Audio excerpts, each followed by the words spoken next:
Well, welcome once again to the Ahern video podcast. Today I want to discuss technology and the application on both a large and small scale for trucking companies and logistics providers. Is it very difficult for small companies to compete today? Yes. Is it very difficult for them to embrace technology and at the same time earn a living and pay their bills? Yes. Is it impossible? No. But in order for small companies to get to that next level, they have to embrace technology. They have to do things that historically they've never done.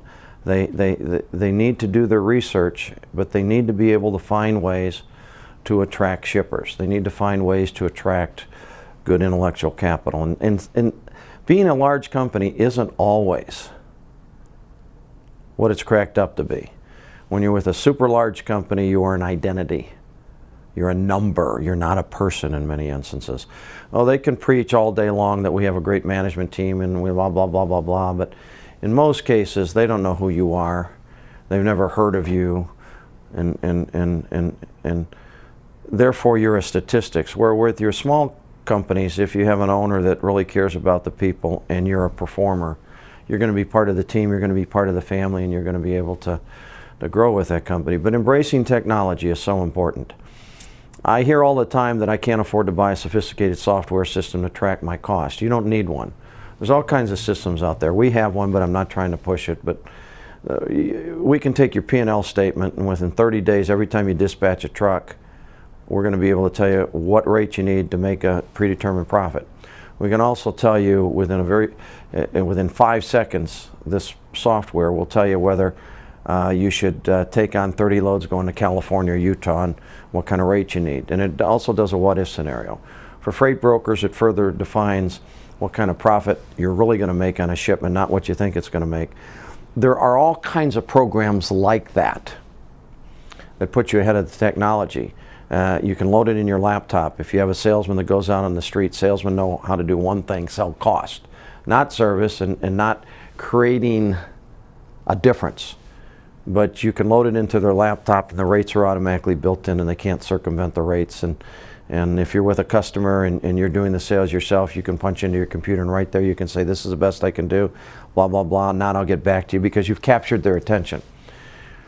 We are always trying to stay ahead of the technology curve. Part of technology is also protecting your assets. And protecting assets today is very difficult because most of the assets that most of us have are intellectual capital. It's not the desk or the pictures, but it's the accumulation of customers. It's accumulation of financial information. It's accumulation of processes, and that needs to be protected. How many times you hear that a salesman leaves and he downloads everything and he steals all the customer base and then he starts soliciting it? So as you're building your business, you need to recognize you need procedures, you need processes, you need structure, and you need accountability. I don't care if you got 10 trucks or I don't care if you've got 2,000 trucks. You need to start protecting your assets. We have every potential firewall that you can possibly have because we always have some source trying to penetrate our walls and get access to proprietary information. So we always have to have somebody come in, redesign what we're doing, look at what we're doing, and find ways to make sure nobody can get into our database. I travel quite a bit. It's very important that if something's going to happen, I'm able to notify the office or notify a particular person within a specific period of time in an email format. Well, if I'm in Texas and there's something happening in Utah, and I can't get that person on the phone. Well, I have an app. It was expensive. It was $10,000.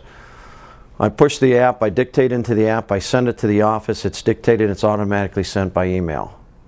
I can do that any place in the country. Well, is that an expensive app? No. Because in critical situations in the type of business we're in, it's very important that we can communicate 24 hours a day, 7 days a week with our customers. It's the same thing in a trucking company. It's the same thing with a freight broker. Freight brokers are always saying, how do I increase my sales? Well, first of all, start with a web presence. A website doesn't give you a web presence. A web presence is differentiating you from the pack. And you don't have to be a super large company to have a web presence.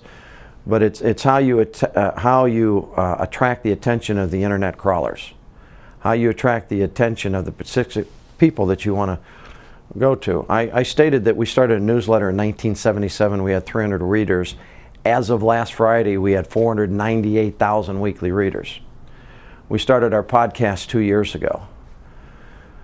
And we'll have as many as 300,000 visits on the podcast. Why? Because it's free information. We're now developing a mobile app. So if you want it sent to your mobile app and we have your cell phone number, the newsletter or the podcast is going to directly go to your mobile app. So if you happen to be sitting in an airport, you have nothing else to do, and you want to go back to, what did they say, the values are a company of this, you can go into the mobile app and it's right there. In other words, it's staying ahead of the curve. People are so important. Accountability is so important. We just recently hired a director of marketing. Why? We belong to 10 different associations, but I cannot physically go to each of those meetings, but it's important because there's a lot of people out there that want to have access to us, but they can't because they're caught up in the day-to-day activities of their business. But when they're off-site, they have time, and you want to capture their interest. So the point I'm making is technology is a very important part of staying ahead of the curve. It's a very important part of being progressive. It's a very important part of capturing more business, and it's a very important part of not becoming a statistic. Regardless of your size, there is ways to capture technology at a reasonable price that's going to move your business into the 21st century. Until next time, thank you for attending the podcast.